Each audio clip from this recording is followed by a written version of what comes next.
Pernah nggak kalian ngerasa dunia lagi kayak tenang, tapi anehnya justru bikin nggak nyaman? Nggak ada ledakan besar, nggak ada krisis yang tiap hari teriak di headline. Tapi di balik ketenangan itu, arah dunia lagi pelan-pelan digeser. Banyak orang nggak sadar, perubahan paling berbahaya justru sering terjadi pas semua kelihatan normal. Tahun 2025 ini bukan tahun biasa buat Indonesia. Dunia lagi berubah cepat, peta kekuatan global lagi dikocok ulang, dan entah kenapa semua mata justru tertuju ke kita. Video ini bakal ngebahas kenapa Indonesia sekarang ada di persimpangan sejarah, dan kenapa salah langkah sedikit aja bisa bikin kita kehilangan momentum yang mungkin nggak datang dua kali.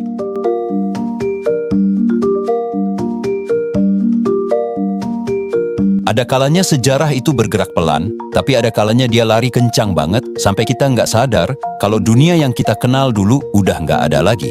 Kita sekarang lagi masuk ke fase yang disebut para ahli sebagai historical turning point, sebuah momen langka di mana peta kekuatan dunia lagi dikocok ulang. Di saat banyak wilayah lain lagi goyah dan kehilangan arah, Indonesia mendadak muncul sebagai titik yang dianggap stabil dan menjanjikan.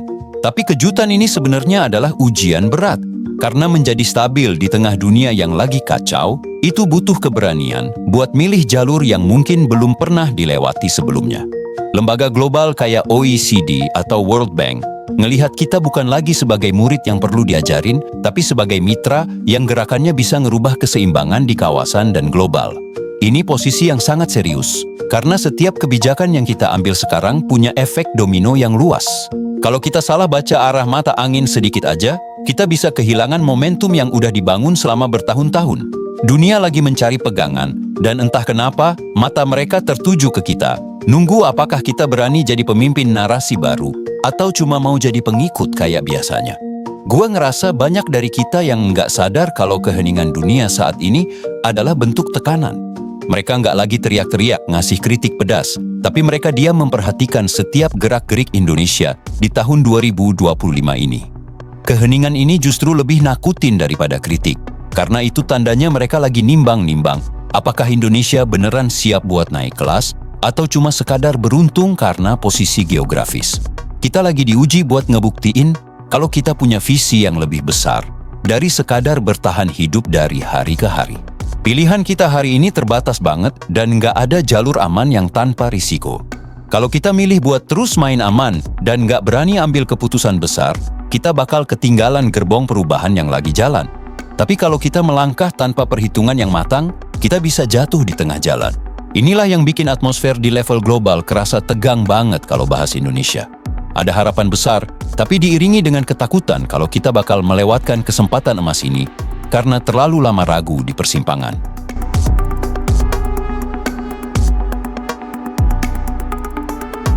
Satu hal yang harus kita pahami adalah konsep window of opportunity itu nggak pernah adil.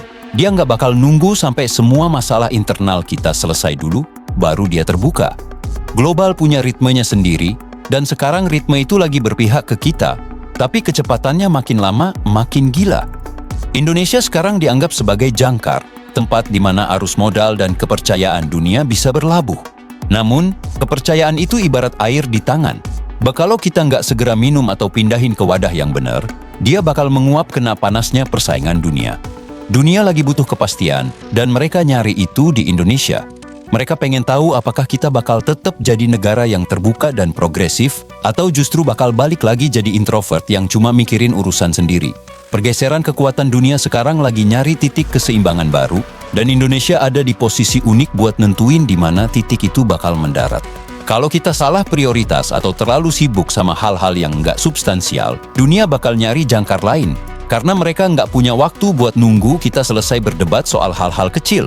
Sebenarnya Indonesia lagi di posisi di mana harus ngebuktiin kalau Indonesia bukan cuma pasar yang besar, tapi juga otak yang cerdas buat nentuin arah kawasan.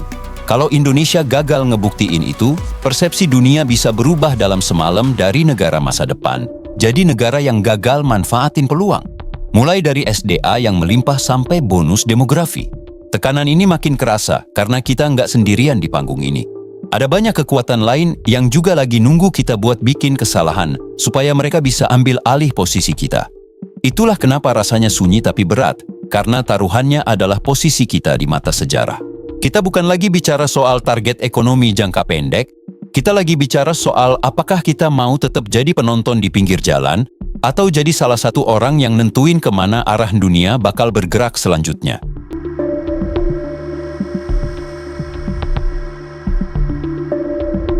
Menjadi penentu arah itu tanggung jawabnya gede banget dan Indonesia sekarang lagi memikul beban itu di pundaknya. Dunia butuh Indonesia buat jadi contoh gimana sebuah negara berkembang bisa naik kelas tanpa harus kehilangan identitas atau stabilitasnya. Harapan ini yang bikin setiap keputusan besar kita ditungguin banyak orang. Kita nggak cuma bertanggung jawab buat rakyat kita sendiri, tapi secara nggak langsung, keputusan kita bakal ngefek ke stabilitas kawasan dan jalur perdagangan global yang selama ini kita jaga. Banyak yang sering ngasih isyarat kalau Indonesia punya potensi buat jadi penyeimbang, tapi itu butuh keputusan politik dan ekonomi yang sangat berani. Indonesia dituntut buat punya standar yang lebih tinggi dari sebelumnya. Baik itu soal gimana Indonesia ngelola sumber daya, sampai gimana Indonesia memposisikan diri di tengah gesekan kekuatan global. Ini bukan soal milih pihak, tapi soal gimana Indonesia bisa jadi pihak yang ditakuti sekaligus dihormati karena punya prinsip yang jelas. Kalau Indonesia nggak punya arah yang tegas, Indonesia cuma bakal jadi bola yang dimainin sama kepentingan orang lain. Gue mau kalian ngerasain urgensi ini. Dunia lagi nyari model baru buat pertumbuhan ekonomi yang berkelanjutan, dan mereka ngelihat Indonesia punya bahan-bahannya. Tapi bahan mentah aja nggak cukup kalau Indonesia nggak punya keberanian buat memproduksi menjadi barang jadi. Kesalahan terbesar Indonesia adalah kalau ngerasa posisi Indonesia yang sekarang ini udah aman dan bakal bertahan selamanya. Faktanya di tahun 2025 ini, peta persaingan itu cair banget, dan posisi penentu itu bisa hilang kalau kita salah ngambil langkah sedikit aja. Inilah momen di mana kita harus berhenti mikir kecil. Dunia udah ngasih panggungnya, lampunya udah nyala ke arah kita, dan penontonnya udah siap. Tapi pertanyaannya, apakah kita beneran punya narasi besar buat dibawa? Atau kita cuma mau berdiri di sana sambil bingung mau ngomong apa? Beban ini emang berat, tapi ini adalah jenis beban yang cuma dikasih ke negara-negara yang emang punya kapasitas buat ngerubah dunia. Sekarang tinggal masalahnya, kita siap nggak buat memikul beban itu sampai garis finish?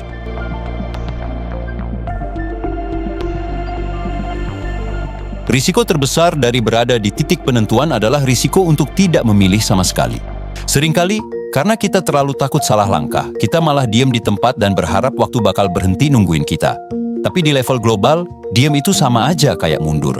Momentum itu kayak arus pasang. Dia bisa ngangkat kapal kita tinggi banget. Tapi kalau kita telat masang layar, arus itu bakal lewat dan ninggalin kita di pantai yang kering. Dan yang menyakitkan, arus yang sama mungkin nggak bakal balik lagi dalam waktu dekat. Dunia sekarang lagi ngelihat sinyal-sinyal dari kita dengan sangat detail. Apakah kita bakal konsisten sama rencana jangka panjang kita? Misalnya soal hilirisasi, atau kita bakal gampang goyah karena tekanan sesaat? Lembaga global kayak IMF selalu ngingetin kalau kredibilitas itu dibangun bertahun-tahun, tapi bisa hancur cuma karena satu keputusan yang salah baca momentum. Kalau Indonesia sampai salah langkah di fase krusial ini, label negara masa depan yang selama ini kita sandang bisa berubah jadi beban sejarah yang bakal terus diungkit sama generasi mendatang. Gue pengen kalian paham kalau peluang itu punya sifat yang sangat sensitif sama waktu.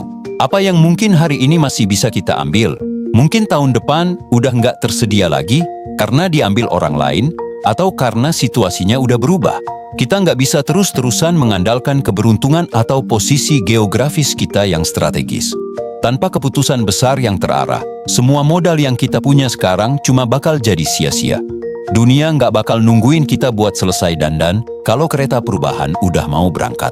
Satu hal yang pasti, keputusan-keputusan besar yang ditunggu dunia ini bakal nentuin apakah Indonesia bakal jadi pemain utama atau cuma jadi pendukung di panggung global. Kita lagi ada di fase di mana salah prioritas itu ongkosnya mahal banget. Bukan cuma soal uang, tapi soal harga diri dan masa depan bangsa. Ketegangan yang kita rasain sekarang adalah tanda kalau sesuatu yang besar emang lagi terjadi. Dan kita adalah pemeran utamanya. Sekarang pilihannya cuma satu, ambil langkah berani itu, atau biarkan momentum ini lewat dan jadi sejarah yang terlupakan.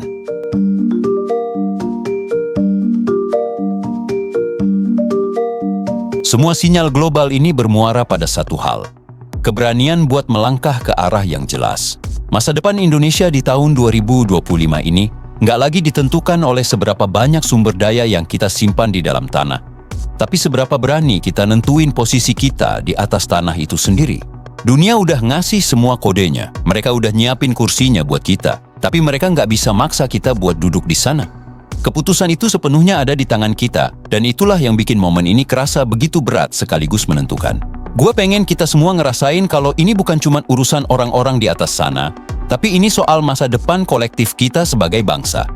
Kita lagi hidup di masa yang bakal ditulis di buku-buku sejarah sebagai momen di mana Indonesia nentuin nasibnya. Apakah kita bakal diingat sebagai bangsa yang berani ambil risiko buat jadi besar, atau bangsa yang ragu-ragu sampai akhirnya kehilangan segalanya? Perasaan tegang dan sunyi yang kalian rasain sekarang adalah bukti kalau kalian sadar taruhannya gede banget. Dunia mungkin bisa nunggu setahun atau 2 tahun lagi, tapi mereka nggak bakal nunggu selamanya.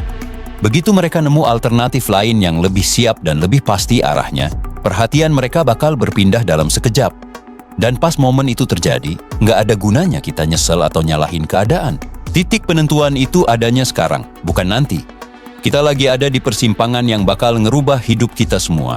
Dan keputusan yang diambil di ruang-ruang rapat hari ini bakal bergema sampai ke masa depan anak cucu kita.